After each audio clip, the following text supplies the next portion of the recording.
नमस्कार, स्वागत है आप सभी का। मैं हूं सौरभ शर्मा। आप देख रहे हैं कुरुक्षेत्र।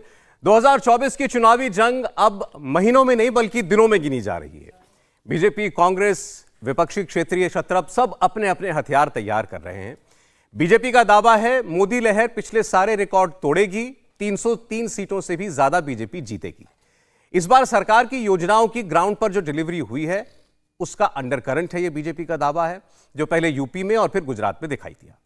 कांग्रेस पार्टी का कहना है कि राहुल गांधी ने भारत जोड़ो यात्रा से नरेंद्र मोदी के खिलाफ एक बड़ा नैरेटिव खड़ा कर दिया है। 2 दिन के बाद यात्रा खत्म होगी तो दूसरे चरण में हम कार्यकर्ताओं को मोबिलाइज करेंगे। कांग्रेस पार्टी किसी आंकड़े की बात नहीं करती, लेकिन इतना जरूर कहती है कि नरेंद्र मोदी इस बार प्रधानमंत्री नहीं बनेंगे। कांग्रेस के मुताबिक मुद्दा है, काडर है, बूथ है, संगठन है, ब्लॉक पंचायत, हर स्तर पर जाकर काम किया जा रहा है। कांग्रेस के अलावा बाकी जो विपक्षी दल हैं उनका दावा यह है कि चुनाव अब फेडरल स्टाइल में होगा। केंद्र के चेहरे नहीं, मोदी के खिलाफ राज्यों के अपने चेहरे होंगे और राज्य मिलकर मोदी का खेल बिगाड़ेंगे। राज्यों की राजधानियां दिल्ली की सत्ता तय करेंगी। विपक्ष का यह धड़ा नरेंद्र मोदी के बारे में जब 2024 के सिलसिले में बात होती है तो कोई 240 से 270 के बीच अपने अपने आंकड़े पेश कर रहा है। खैर, ये सारे पॉलिटिकल स्टेटमेंट्स हैं। बहरहाल, पिछले एक साल में देश का मूड जानने के लिए 3 बड़े सर्वे हुए। एक सर्वे हुआ पिछले साल जनवरी में, यानी जनवरी 2022 में। दूसरा सर्वे आधे साल के बाद जुलाई 2022 में, और फिर आधे साल के बाद अब जनवरी 2023 में। इन 3 सर्वेज में मोदी सरकार की सीटों का आंकड़ा ऊपर नीचे हुआ।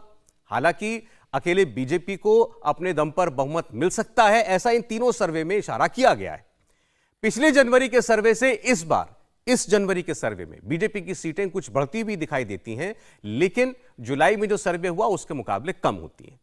पिछले एक साल में जो बड़ी पॉलिटिकल डेवलपमेंट हुई है उनका असर जरूर इन सर्वे के नतीजों पर दिखाई देता है। मसलन महाराष्ट्र में बीजेपी ने अपनी सरकार बनाई, उद्धव ठाकरे की शिवसेना टूटी, और बिहार में एनडीए टूटा, बीजेपी के हाथ से सत्ता चली गई। इसी दौरान राहुल गांधी की भारत जोड़ो यात्रा भी निकली, जो अब खत्म होने की कगार पर है।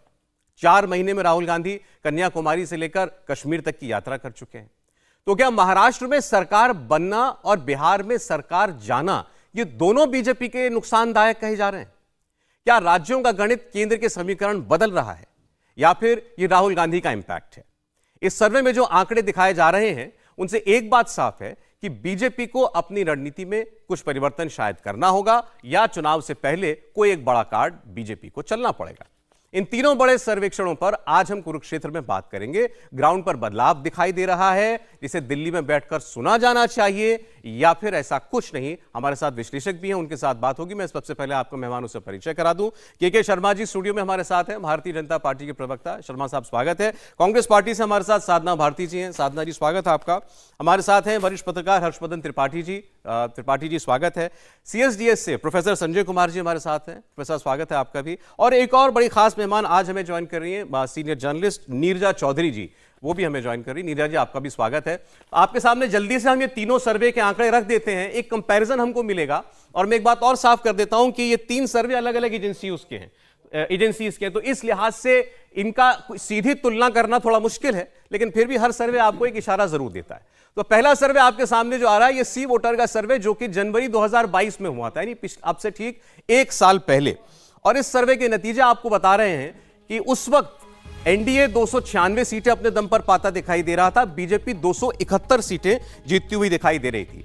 और यूपीए की बात करें तो 126 पर वो 1 साल पहले खड़ा दिखाई देता था, कांग्रेस पार्टी 62 पर। इसमें बीजेपी और कांग्रेस की सीधी सीधी तुलना आप 2019 से कर लें तो 1 साल पहले जो सर्वे हुआ उसमें बीजेपी अपने 2019 की परफॉर्मेंस से 32 सीट नीचे दिखाई गई थी, कांग्रेस पार्टी 10 सीट ऊपर दिखाई गई थी। लेकिन बीजेपी अपने दम पर बहुमत पा लेगी, उसके बिल्कुल करीब पहुंच चुकी थी। 272 बहुमत का आंकड़ा है, 271 पर बीजेपी को 1 साल पहले देखा जा रहा था। अब मैं आपके सामने जो 6 महीने बाद सर्वे हुआ, जो इंडिया टीवी मेट्राइज ने सर्वे किया था, जुलाई 2022 का सर्वे, वो सर्वे आपके सामने रखता हूं। इस सर्वे में यह दिखाई दिया कि एनडीए की जो संख्या है वो 362 तक जा सकती है। अगले सर्वे पर आ जाएं, जो जुलाई का सर्वे आपके सामने, एनडीए 362, और इसमें से बीजेपी अपने दम पर उस वक्त ऐसा लग रहा था कि 326 सीटें तक जीत सकती है, जो 2019 से 23 सीटें और ज्यादा थी। और यूपीए 97 सीटों पर दिखाई दे रहा था। कांग्रेस पार्टी का जिसमें से जो शेयर था वो दिखाई दे रहा था 39 सीटें, यानी कांग्रेस पार्टी की सीटें 2019 की बनिस्बत घटती हुई पिछले साल के मध्य तक दिखाई दे रही थी। 13 सीटों का नुकसान होता हुआ दिखाई दे रहा था कांग्रेस पार्टी को। तो ये अब से 6 महीने पहले जो सर्वे हुआ उसके नतीजे थे जो कि हमें दिखाई दिया। आपके सामने अब जो स्क्रीन पर सर्वे आ रहे हैं ये जुलाई 2022 का सर्वे, जिसमें बीजेपी 326 और कांग्रेस पार्टी 39 सीटों पर दिखाई दे रही थी। तब तक राहुल गांधी ने अपनी यात्रा नहीं निकाली थी। आपको बता दें, राहुल गांधी ने सितंबर में अपनी यात्रा शुरू की थी। जुलाई तक एक डेवलपमेंट हुआ था, महाराष्ट्र में सरकार पलट चुकी थी। महाराष्ट्र में उद्धव ठाकरे की शिवसेना में टूट हुई थी और उनके विधायकों के साथ मिलकर माफ कीजिएगा, देवेंद्र फडणवीस ने सरकार बना ली थी। लेकिन जब हम तीसरे सर्वे की बात करते हैं जो इस साल अब जनवरी में हुआ है, उसके बाद 2 पॉलिटिकल डेवलपमेंट हुए। बिहार में बीजेपी के हाथ से सत्ता गई, नीतीश कुमार एनडीए का साथ छोड़कर के महागठबंधन में चले गए और राहुल गांधी की यात्रा निकली। अब इसका असर जो दिखाई दे रहा है, आज जो सर्वे हुआ यानी जनवरी 2023 में सी वोटर का सर्वे है ये भी, इसमें दिखाया गया कि एनडीए 298 सीटें हासिल कर सकती है, यूपीए 153 और अन्य 52 सीटें, कुल मिलाकर 543 सीटें। इसमें बीजेपी का आप देखेंगे 298 में से तो 284 सीटें जीतने के का इशारा किया गया है। बीजेपी अपने दम पर अगर आज चुनाव हो जाए तो 284 सीटें जीत सकती है, जो कि बहुमत से 12 सीटें ज्यादा है, लेकिन 2019 की बीजेपी की परफॉर्मेंस से 19 सीटें कम है। कांग्रेस पार्टी 69 सीटें जीतती हुई दिखाई गई इस सर्वे में जो इस साल हुआ है अभी जनवरी में, जो कि 2019 की परफॉर्मेंस से 17 सीटें ज्यादा बताता है। लेकिन कांग्रेस पार्टी के लिए ये जो आंकड़ा है 69 का, ये कहीं से भी संतोषजनक नहीं हो सकता और बीजेपी अपने दम पर बहुमत पाएगी, ऐसा इस सर्वे ने इस बार भी दिखाया है। तो अब हम बात करते हैं कि आखिर इन तीनों सर्वे में जो कॉमन थ्रेड चल रही है वो ये कि बीजेपी अपने दम पर पिछले 1 साल के अंदर बहुमत के आसपास खड़ी दिखाई दे रही है। हर सर्वे में कुछ ना कुछ मार्जिन ऑफ एरर भी होता है, उसको भी अगर आप लगा लें तो बीजेपी सिर्फ नंबर 1 पार्टी नहीं बल्कि अपने दम पर सत्ता हासिल करने के करीब पार्टी दिखाई देती है। और कांग्रेस पार्टी किसी भी सर्वे में 100 के आंकड़े को नहीं छूती हुई दिखाई दे रही। ये एक निराशा की बात हो सकती है और खासकर जो ये ताजा सर्वे है, अगर उसके इशारे को हम सच माने तो राहुल गांधी की 4 महीने की इतनी कड़ी तपस्या के बाद, जिसमें वो कन्याकुमारी से कश्मीर तक चले, उसके बाद भी उनके पॉलिटिकल फॉर्च्यून में कोई बहुत बड़ा इजाफा होता हुआ दिखाई नहीं दे रहा है। मैं मेहमानों के पास जाना चाहता हूं।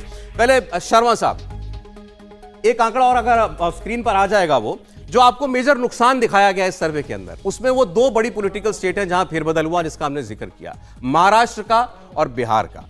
इन और साथ में कर्नाटक में जहां आपने 25 सीट जीती थी। इन तीनों राज्यों को मिला दें, और मैं एनडीए की बात नहीं करता, केवल बीजेपी की, आपने जितनी सीटें जीती 25 सीटें केवल इन 3 राज्यों से बीजेपी की कम हो सकती हैं, यह ताजा सर्वे बताता है।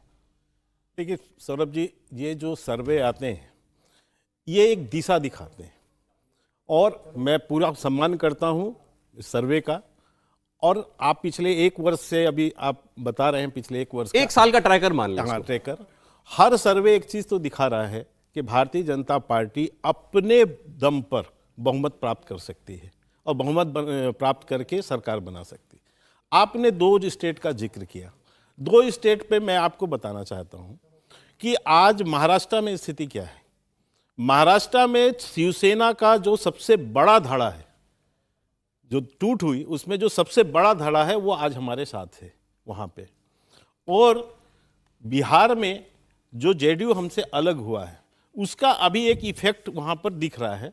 लेकिन मैं आपको बता दूं कि जिस ढंग से हम वहाँ पर अपना काम इस समय प्रारंभ किए हैं और इस पूरे घटनाक्रम को संज्ञान में रखते हुए, तो निश्चित तौर से ये दोनों स्टेट हमारे ध्यान में है। नहीं, महाराष्ट्र में तो शर्मा साहब, महाराष्ट्र में आपकी सरकार बनने के 6 महीने बाद ये सर्वे हो रहा है और सर्वे ये बता रहा है कि शिंदे साहब को मुख्यमंत्री बनाने का भी आपको कोई लाभ नहीं हो रहा महाराष्ट्र में।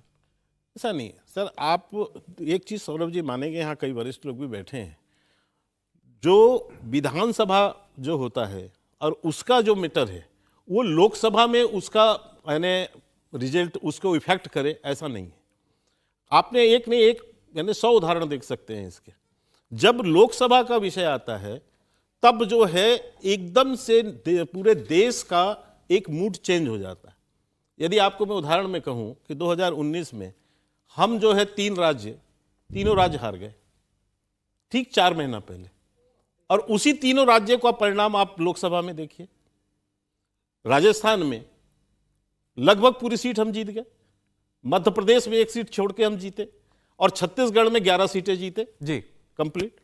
मैं ये कहना चाहता हूं, जब राष्ट्र का चुनाव होता है, जब लोकसभा होता है, तब देश का जो वोटिंग देने का जो मतदाता है उसकी वो जो सोच नजरिए, होती मैं है, आपकी बिल्कुल बात से different। 100% सहमत हूं शर्मा साहब। अब मैं आता हूं इस ये बात। सर्वे जो है, ये सर्वे लोकसभा के चुनाव को ध्यान में रखकर ही किया गया है। बिल्कुल, मैं ये तो अभी मैं उसी पे आ रहा हूं।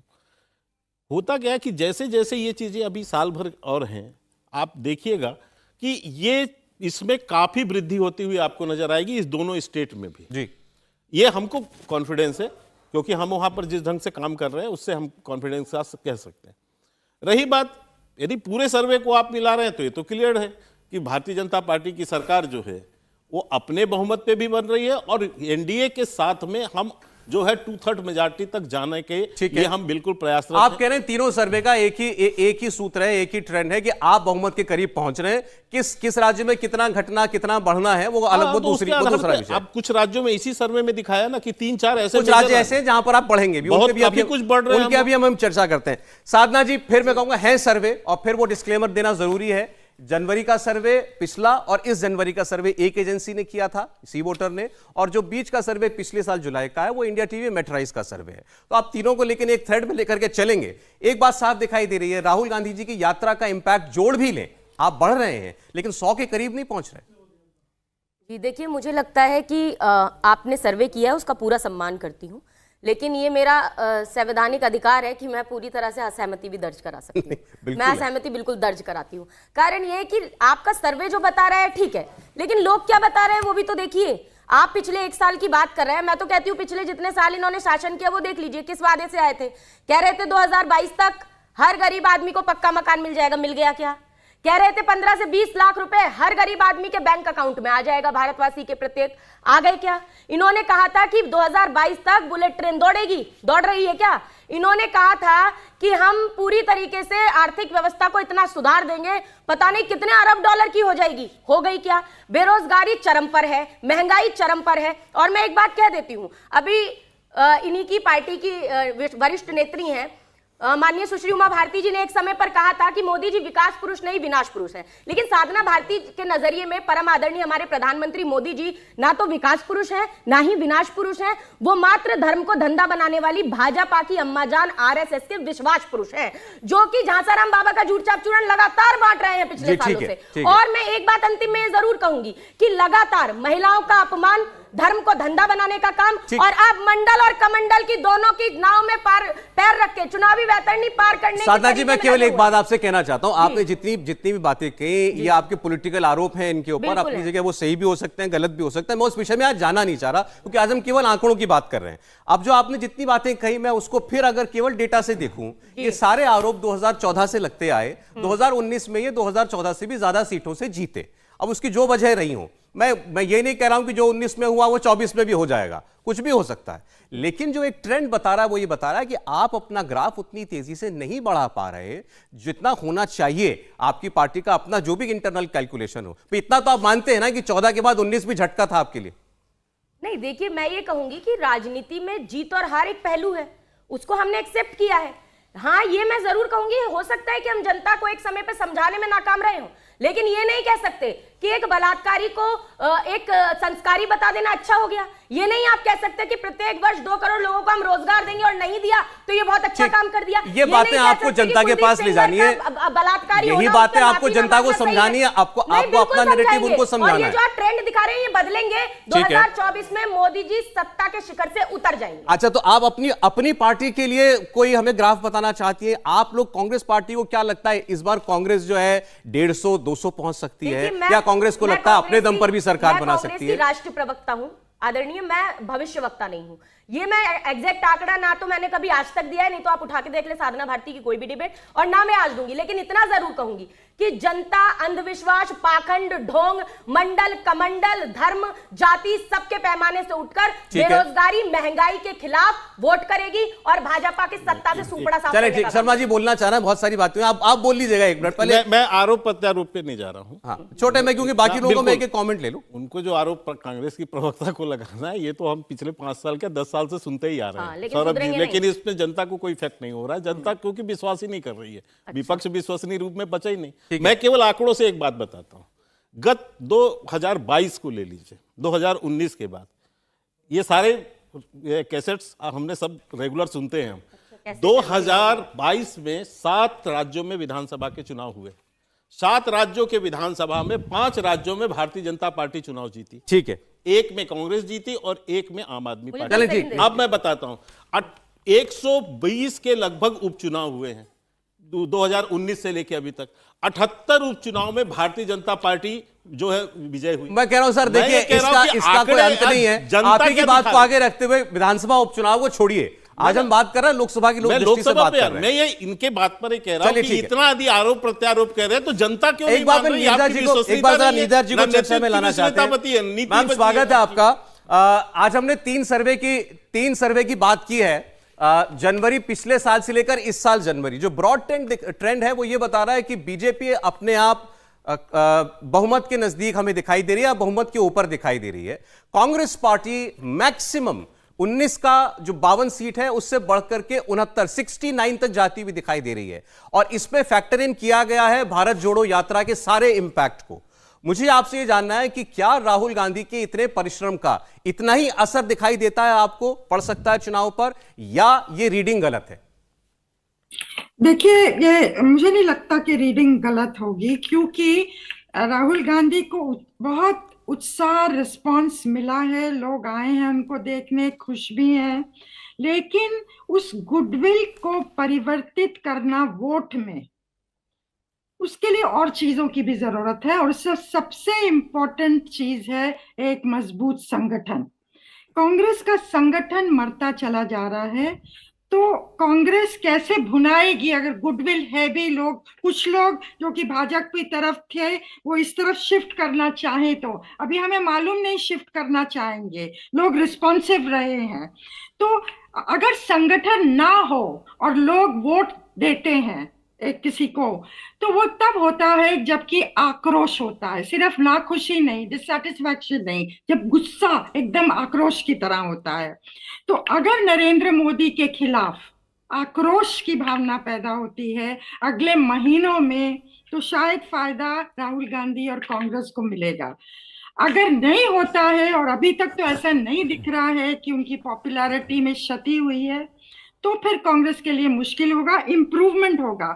लेकिन मैं मानती हूं अगर कांग्रेस 100 सीटों को टच करती है तो खेल बदल जाएगा, फिर तो खेल अलग हो जाएगा। नहीं, सिर्फ 100 सीटों से कैसे खेल बदलेगा मैम? क्योंकि भाजपा की सीटें फिर मेजॉरिटी से कम हो जाएंगी। मान लीजिए भाजपा की सीटें 230-240 आती हैं और कोalition की तरफ भाजपा को बढ़ना पड़ता है, तो फिर सारी कहानी बदल जाएगी, और 100 सीटों द्वारा जो मैसेज जाएगा जुडिशरी को, ब्यूरोक्रेसी को, मीडिया को, इंस्टीट्यूशंस को, वो बहुत अलग होगा। ठीक, संजय सर, उनका जो प्रमाइस है वो ये कि अभी ऐसा नहीं लगता कि कांग्रेस ऐसा कर पा रही है राहुल गांधी को रिस्पांस अच्छा मिलने के बावजूद, लेकिन 100 सीटें बीजेपी का खेल बिगाड़ सकती हैं। आप सहमत हैं? कांग्रेस की 100 सीटें। देखिए सौरभ, हम आज की स्थिति पे बात कर रहे हैं, वैसे आज की स्थिति पे भी नहीं बात कर रहे हैं, 3 सर्वे हुए हैं उनकी बात कर रहे हैं। अगर आज की स्थिति को देखें तो मुझे कांग्रेस किसी भी सूरत में 100 पहुंचती हुई दिखाई नहीं पड़ती।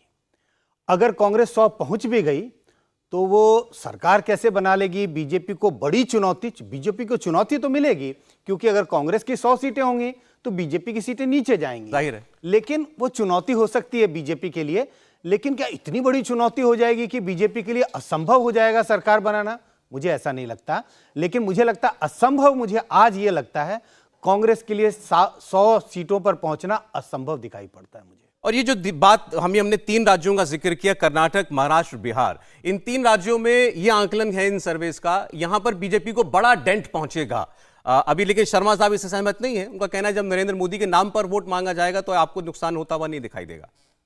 देखिए, अगर हम बात करें महाराष्ट्र की, तो महाराष्ट्र में भले हम ये कह सकते हैं कि भाई सरकार शिवसेना में फूट पड़ गई, लेकिन मेरा ऐसा मानना है कि असली शिवसेना जो है वो बीजेपी के साथ खड़ी है। असली शिवसेना क्यों कहता हूं? उनकी सरकार है, ज्यादातर एमएलए उनके साथ हैं।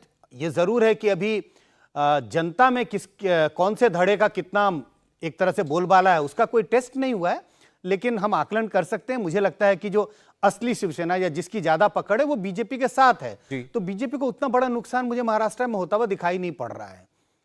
रही बात बिहार की, बिहार में अगर हम बीजेपी को अकेले देखें, हाँ गठबंधन के हिसाब से देखें तो बीजेपी को निश्चित नुकसान होगा। पिछली बार 40 में से उनके पास 39 सीटें थी जेडीयू के साथ, अब जेडीयू का गठबंधन आरजेडी के साथ हो गया, तो बीजेपी एनडीए को तो जरूर नुकसान होगा। बिहार में नुकसान होने की गुंजाइश है और मुझे लगता है कि जरूर नुकसान होगा, लेकिन बीजेपी को नुकसान होगा या नहीं होगा इस पर मैं प्रश्न चिन्ह लगाता हूं। नहीं, मैं आपके प्रश्न चिन्ह का सर्वे से उत्तर दे सकता हूं। जो आप कह रहे हैं वो बात ठीक लगती है, क्योंकि इस सर्वे के हिसाब से बीजेपी आज की परिस्थिति में बिहार में 15 सीटें जीत सकती है। अगर इसको आप 19 के केवल बीजेपी की टैली देखें तो 17 थी, तो 2 ही सीटों का नुकसान होता हुआ दिखाई दे रहा है। हाँ, और बार बार हम इस बात का जिक्र कर रहे हैं सौरभ कि ये एक तरह से अनुमान है, आकलन है, और वो भी 16 महीने पहले।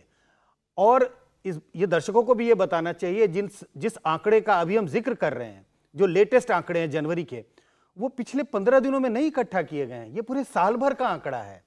तो ये एक बहुत लॉन्ग स्पैन ऑफ टाइम में आंकड़े इकट्ठा किए गए हैं। तो अगर हम 15 को मान भी लें कि यही होने वाला है 15, तो कोई भारी नुकसान नहीं है, 2 सीटों का हेरफेर दिखाई। चलिए, तो 2-3 बातें निकल कर आई हर्षवर्धन जी, संजय जी भी और हमारे साथ जो दूसरी मेहमान है नीरजा जी, दोनों का कहना है 100 तक पहुंचना मुश्किल दिखाई दे रहा है 100, लेकिन अगर कांग्रेस पार्टी टच करती है तो फिर बीजेपी के लिए मुश्किल पैदा होनी शुरू हो जाएगी। अभी हमने कुछ राज्यों की भी चर्चा की, आपको लगता है कि नुकसान की भरपाई बीजेपी कर सकती है?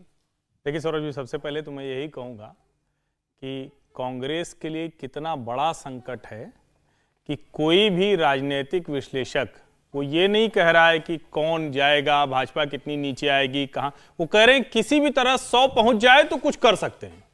यानी इतनी मृतप्राय कांग्रेस है कि कुछ राज्यों में मिलाकर वो 100 तक पहुंचती हुई नहीं दिख रही, नंबर 1। नंबर 2, जब हम कहते हैं क्या भारतीय जनता पार्टी का संकट बढ़ रहा है, तो संकट बढ़ता सर्वे में नहीं दिखता। जब हम कहते हैं कि महाराष्ट्र और बिहार, और यहां संजय जी ने जो कहा मैं उसको थोड़ा सा विस्तार दे देता हूं। देखिए, ये शिवसेना बाला साहब का समय नहीं है कि बाला साहब कह देते थे मातोश्री से निकला वो शिव सैनिक होता था। अब प्रमाण पत्र वहां की शाखा से जारी होते हैं।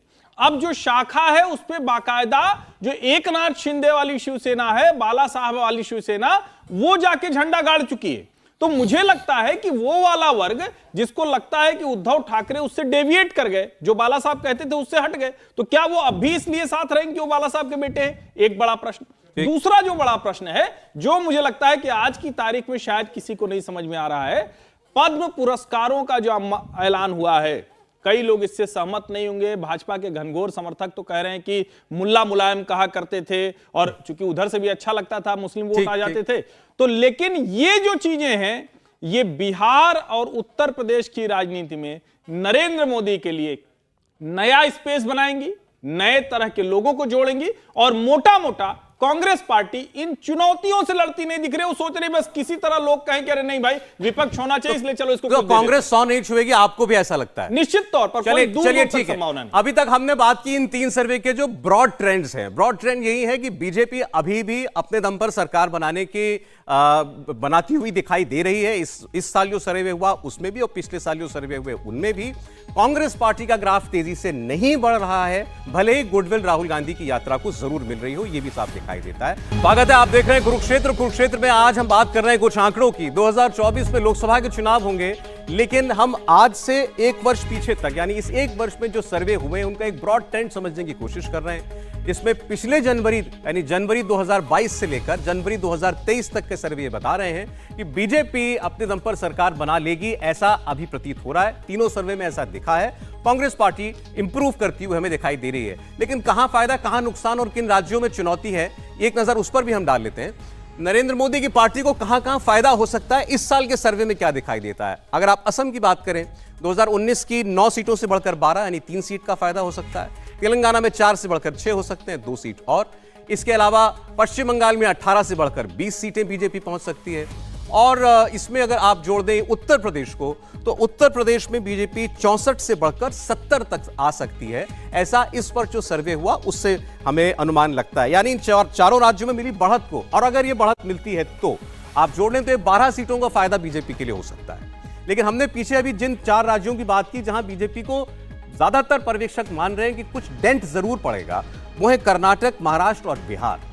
और केवल बीजेपी की बात हम कर रहे हैं, एनडीए की नहीं। तो इन 3 राज्यों में बीजेपी को 25 सीट का नुकसान होता हुआ हमें दिखाई देता है। तो आप नेट कैलकुलेट अगर करें कहां फायदा और नुकसान को, तो बीजेपी कुछ डेफिसिट में दिखाई देती है 2019 से, बड़े राज्यों में अगर हम बात कर रहे हैं तो। अब इसकी भरपाई वो और कहां से कर सकती है, इसके बारे में शर्मा जी अभी हमें और बता सकते हैं। और अब अगर हम यूपीए की बात कर लें, यूपीए का ग्राफ जो है वो कहां हमें बढ़ता हुआ दिखाई दे रहा है, तो सबसे पहले कर्नाटक में बंपर बढ़त यूपीए को मिल सकती है, यानी कांग्रेस जेडीएस को मिल सकती है। 2 से बढ़कर 17 पर पहुंच सकती है यूपीए। 15 सीट का फायदा सीधा सीधा एक राज्य कर्नाटक से बीजेपी को हो सकता है।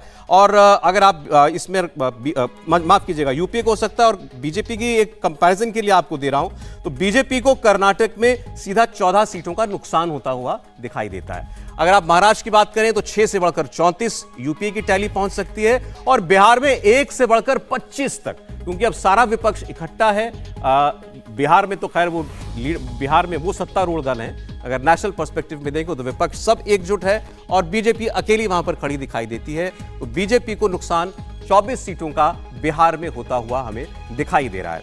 अब शर्मा साहब, अभी भी एक राज्य छूट गया था, कर्नाटक, उसके विषय में जहां इस साल चुनाव भी होने जा रहा है। मैं बहुत से लोगों की कमेंट्री सुन रहा हूं, विधानसभा का छोड़ें उसके बारे में वो क्या कह रहे हैं, लेकिन ये माना जा रहा है कर्नाटक आपके लिए किसी भी तरीके से इस वक्त मुफीद तो नहीं है।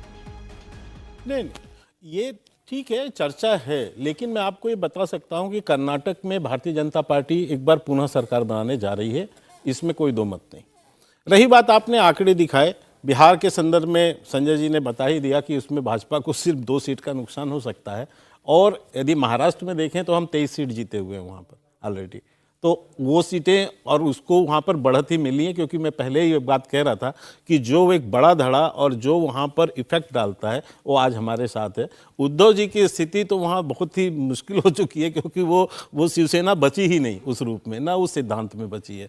तो वो तो उसको तो सोनिया सेना कहें तो उससे ज़्यादा कुछ नहीं है। रही बात, मैं 2 बात अभी कहता हूँ कि 100 वाला जो आंकड़ा है उसमें क्या दिक्कत है, क्योंकि वो कांग्रेस के 100 क्या? हाँ, मैं बताता हूं उसको कैसे। क्योंकि इस पर कांग्रेस शायद विचार नहीं करती, इसलिए नहीं करती क्योंकि उसे डर लगता है इसमें विचार करने में। 2019 का यदि परिणाम आप देखें सौरभ जी, तो 2019 में 17 ऐसे राज्य हैं जिसमें बड़े बड़े राज्य हैं, 17 ऐसे राज्य हैं जहां कांग्रेस 0 सीट है। 7 ऐसे राज्य हैं, टोटल 36 राज्य हैं केंद्र शासित और ये सब मिलाकर, 7 ऐसे राज्य हैं जहां पर कांग्रेस 1 सीट पर है। तो 17 और 7 24 राज्य, तो 1-1 सीट यानी 7 सीट और 0। तो अभी इसकी भरपाई जब तक नहीं होती है तब तक तो 100 भी पकड़ना मुश्किल है। आप इसको आकलन करके देखें। और रही बात, आपने पूछा कि आप कहां से बढ़ सकते हैं, तो हमारा यदि मैं आपको ग्राफ बताऊं कि ऐसे कई राज्य हैं जहां पर खासकर नॉर्थ ईस्ट में ऐसे राज्य हैं जहां हमको उस समय 2019 में लोकसभा में हमको विजय नहीं मिली थी। लेकिन अब यदि वहां का आकलन देखें आप विधानसभा और इसको देखें तो लगभग हम नॉर्थ ईस्ट में सब राज्यों में खड़े हैं। तो वहां से भी हमको सीट बढ़नी है। और बिहार में अभी ठीक है आपको जो परिस्थिति दिख रही है, लेकिन ये परिस्थिति बहुत बदलने वाली है वहां पर, ठीक है। क्योंकि वहां पर जो स्थिति चल रही है आप देख ही रहे हैं, जो राजनीतिक घटनाक्रम हो रहे हैं। खैर ये सर्वे है, उस सर्वे ने बताया इसलिए हम उसको स्वीकारते हैं। लेकिन मैंने जो आपको आकलन बताया कि अभी कांग्रेस को ये बहुत सोचना पड़ेगा इसमें। ठीक है, मैं कांग्रेस की बात करता हूं, लेकिन मुझे आपने कहा सीटें हमारी नॉर्थ ईस्ट से बढ़ेंगी।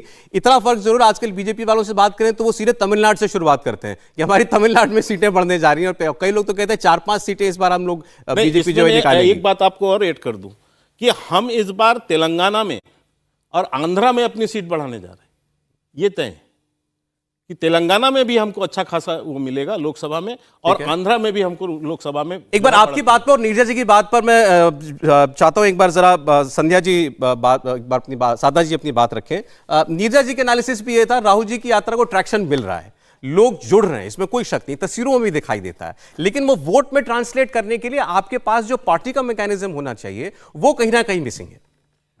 आदरणीय सौरभ जी, देखिए सबसे पहले तो आदरणीय संजय जी ने कहा था कि आकलन है और आकलन बदलता है, आकलन बदल सकता है और ये आकलन बदलेगा। आप देखिएगा जो ट्रेंड आप कह रहे हैं, तो ट्रेंड तो चेंज होता है ना, तो ट्रेंड जरूर बदलेगा। मैंने पहले भी कहा, अभी भी कह रही हूँ। दूसरी बात ये कहूंगी कि भारतीय जनता पार्टी 2022 के चुनाव जो हुए तीन जगह पर, एक हिमाचल, गुजरात और दिल्ली एमसीडी, तीनों जगह पे भाजपा थी। चुनाव परिणाम के बाद क्या हुआ? 7 आप राज्यों बीच में में मत बोलिए ना साहब। 7 राज्यों में अच्छा, ठीक है, बोलिए। जो नहीं, मैं 3 की बात, जो स्पेशल आप जहाँ थे उनकी बात कर रही हूँ ना, जो आपकी एमसीडी और में उसको कहाँ मिला रही है? अरे आप जोड़ेंगे नहीं एमसीडी में। अच्छा, छोड़े आपके लिए शुक्ला। तो देखिए एमसीडी में इनको टाटा बाय बाय हो गया, हिमाचल में जेपी नड्डा जी का राज्य, अनुराग ठाकुर जी का राज्य बाय बाय कर दिया जनता ने। गुजरात बचा है। गुजरात की जनता आदरणीय मोदी जी से कह रही है कि अरे गुजरात के लाडले बेटे आदरणीय मोदी जी, महंगाई पर आप काबू पा नहीं पा रहे हैं, आज महंगाई की मोदी मार है, डीजल पेट्रोल 100 के पार है, तो इसीलिए गुजरात लौट आइए। अब आप दिल्ली की कुर्सी छोड़ दीजिए, अब आप गुजरात ही वापस आए, तो घर वापसी बुला रहे हैं और इसीलिए गुजरात में ऐसा बम्पर उन्होंने वोट दिया। दूसरी बात मैं जरूर कहूंगी, साधा जी, 3 राज्य जो आपने बताया अभी, मैं तो कह रहा हूं कि इन तीनों राज्यों की बात कर लेते हैं। 2014 एक चीज और ऐड करना अच्छा, चाहूंगा बोलिए आदरणीय बोलिए। जी। दूसरी बात, आदरणीय के शर्मा जी ने बड़े राज्य गिना दिए, आप क्यों नहीं गिनाते जिसमें आपने लोकतंत्र को लूटतंत्र बनाकर जहां पर कब्जा करने का काम किया, वो राज्य भी तो गिनवाइए। कि रातों रात आप विधायकों की खरीद फरोख्त करते हैं। तो मैं हमेशा कहती हूं कि चुनाव आते ही भाजपा में जाति और धर्म को धंधा बनाने के सब प्रबंध हो जाते हैं और सत्ता की खुरचन चाटने के लिए भाजपा में कुछ नेवलों के भी सापों। ठीक है साधना जी, मैं बस वही मैं आपसे इतना ही चाह रहा हूं कि हम थोड़ा सा अगर एनालिटिकल होकर के इन डेटा को आप सहमत ना हो। सर्वे से असहमत हूं। नहीं, बिल्कुल ये कह रही हूँ ट्रेंड चेंज होगा। अच्छा, ठीक, मैं आपसे ये पूछना चाह रहा हूं, मैं आपसे, आपने भी जो राज्य गिनाए, तो जनता किस पर वोट करेगी? सुन ले, महंगाई पर करेगी, बेरोजगारी पर करेगी। मैं ये कह रहा हूं साधना जी, आपकी बात को सच मानकर, आपकी बात को, आपके जो इनके खिलाफ आरोप पत्र हैं उसको जनता सच मान के आपको वोट दे तो देगी, जरूर देगी, और जनता जो तय करेगी वो सबके लिए है, इसमें कोई बात तो बहस इस पर हो ही नहीं सकती। लेकिन अगर हम बात करें जो इतिहास हमें बता रहा है पिछले 8 वर्ष का, आपने गुजरात की बात की, 14 में 19 में 26 सीटें जीते, तो या तो कांग्रेस पार्टी ये कहे कि नहीं अब गुजरात भी इनका साथ नहीं देगा, भले ही अभी जो है 157 सीटें जीते हो गुजरात के अंदर, लेकिन लोकसभा में इनको सीट नहीं मिलेगी, तो हम बात कर सकते हैं। आपने हिमाचल की और दिल्ली की बात की, मैं हिमाचल और दिल्ली में दोनों में 11 सीटें, दोनों को जोड़ लें आप, 7 और 4 11 सीटें, 11 की 11 सीटें भी मैं कांग्रेस पार्टी की टैली में जोड़ दूं तो भी, और हम केवल सर्वे के अनुसार ही बात कर रहे हैं, तब भी कांग्रेस 100 पहुंचती नहीं दिखाई देती है। तो सवाल वही हो रहा है, महाराष्ट्र में आप प्रिंसिपल ऑपोजिशन नहीं, आप तीसरे नंबर की पार्टी हैं। पिछले साल का देखिए सर्वे का डेटा है, अब आप इस वर्ष का चला दीजिए, जो अप्रूवल रेटिंग्स का सवाल था उस पर, तो पिछले साल तक 48% अप्रूवल रेटिंग आप कह सकते हैं नरेंद्र मोदी की थी, बढ़कर 52% हो जाती है, और राहुल गांधी का ग्राफ भी बढ़ रहा है, 11 से बढ़कर 14% पर पहुंचता हुआ दिखाई दे रहा है। नीरजा जी, आपको मैंने एक लेख भी पढ़ा, उसमें जो आपने एक आर्गुमेंट दिया उस पर मैं चाहता हूं आप आज थोड़ी बात करें। आपने कहा राहुल गांधी की यात्रा को लोगों का समर्थन मिलना, यह कहीं ना कहीं कांग्रेस पार्टी के लिए दुविधा भी हो सकता है कि अब राहुल गांधी सीधे पिच हो जाएंगे नरेंद्र मोदी के सामने जब आपको मुख्यमंत्री प्रधानमंत्री चुनने का सवाल होगा, वो एक बात, और दूसरे अब राहुल गांधी ही सारे फैसले करेंगे क्योंकि अब एक बार फिर मॉरल अथॉरिटी उनके पास है। ये बिल्कुल ये बात है, और उसमें ऑपोजिशन उनको यूनाइट करने में भी अड़चन आ सकती है, क्योंकि कांग्रेस पार्टी के दिग्गज चाहेंगे कि राहुल गांधी को प्रोजेक्ट किया जाए उनके प्राइम मिनिस्टरियल कैंडिडेट। अभी ये चीजें साफ नहीं हुई है। ऑपोजिशन के हाथ में क्या चीज है, जो कार्ड क्या है जो वो खेल सकती है। मैं कोशिश कर रही हूँ आपका सवाल का जवाब देने की। पिछली बार भी 2019 में 60% लोगों ने बीजेपी के खिलाफ वोट दिया था, 60%।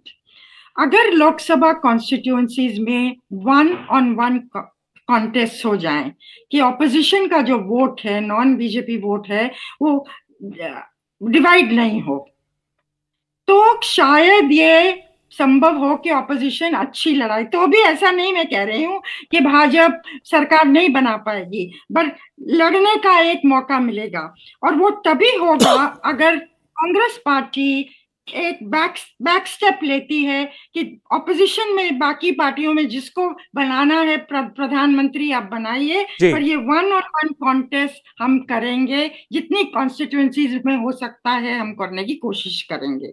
ठीक है। लेकिन क्या कांग्रेस, क्योंकि मॉरल अथॉरिटी ज्यादा हो गई है, राहुल गांधी मतलब राहुल गांधी ट्वीट करते हैं तो वो पॉलिसी बन जाती है, तो कितना विचार विमर्श होगा पार्टी के अंदर के पॉलिसी क्या होनी चाहिए, स्ट्रैटेजी क्या होनी चाहिए। आप कह रहे हैं तो कि ये- आप कह रहे हैं कि अभी आपका आंकलन है कि बीजेपी को टक्कर देने के लिए कांग्रेस को कुछ ना कुछ कुर्बानी देनी पड़ेगी, लेकिन क्या उसके लिए कांग्रेस पार्टी इसके लिए तैयार होगी? हर्षवर्धन जी, मुझे आपका टेक इस पर मालूम है, मेरे पास समय नहीं है। ये जो आज हमने आपके सामने आंकड़े पेश किए, ये आप 1 साल का ट्रेंड समझ सकते हैं। अभी अगले आने वाले 15 वर्षों में बहुत से सारे सर्वे बहुत होंगे, और सर्वे से आगे बढ़कर आपको जनता का मूड जो 9 राज्यों में विधानसभा चुनाव होने हैं उससे सीधे सीधे पता चल जाएगा। हालांकि विधानसभा चुनाव और लोकसभा चुनाव में फर्क किया जाता है, ये देश की जनता कई बार जाहिर कर चुकी है। लेकिन शुक्रिया करेंगे हमारे साथ स्टूडियो में जुड़ने के लिए आज के शर्मा जी, साधना भारती जी, संजय कुमार जी, हर्षवर्धन त्रिपाठी जी, नीरजा जी, आपका भी बहुत धन्यवाद। इंडिया टीवी हर वक्त हर जगह डाउनलोड करने के लिए सर्च करें India TV news Google play store या ऐप स्टोर पर।